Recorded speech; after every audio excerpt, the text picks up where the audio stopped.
Hi friends, आज के আমরা কলমি শাক বানাচ্ছি। দেখুন শাকটা আমাদের এরকম দেখতে। আমরা পাতাগুলো শুধু খুঁটে নিয়েছি আর নরম ডগাটা ভালো করে কেটে ধুয়ে কুচিয়ে খুব ভালো করে ধুয়েছি। এবারে আমি কড়াইয়ের ভেতরে সর্ষের তেল দিয়েছি, কালো জিরে দিয়েছি, ফোড়ন দিয়ে শুকনো লঙ্কা দিয়ে শাকটাকে ছেড়ে দিয়েছি। ঢাকা দিয়ে দিয়েছিলাম একটু নুন আর হলুদ দিয়ে। কেমন শাকটা দেখুন আমার নরম হয়ে গেছে। নুনটা নিজেরা আন্দাজ মতো দেবেন। ওপর থেকে আমি একটু চিনি দিয়ে দিলাম। এই গরমে গরম গরম ভাতের সাথে এই শাক কিন্তু খুব ভালো লাগে। খুব টেস্টি একটা শাক, কলমি শাক। এটাকে আমরা কলমি শাক বলি। খুব টেস্টি একটা শাক।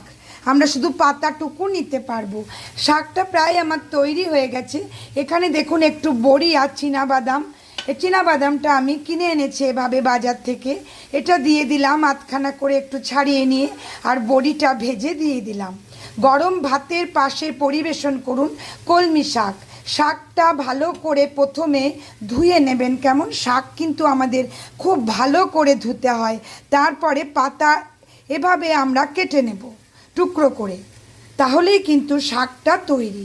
শুধু ধোয়াটা যেন ভালো হয় আর পাতার মধ্যে যেন কোনো রকম পোকা না থাকে, সেটা একটু খেয়াল করবেন। কেমন শাকটা আমার তৈরি হয়ে গেল। কলমি শাক গরম ভাত রুটিতে পরিবেশন করুন।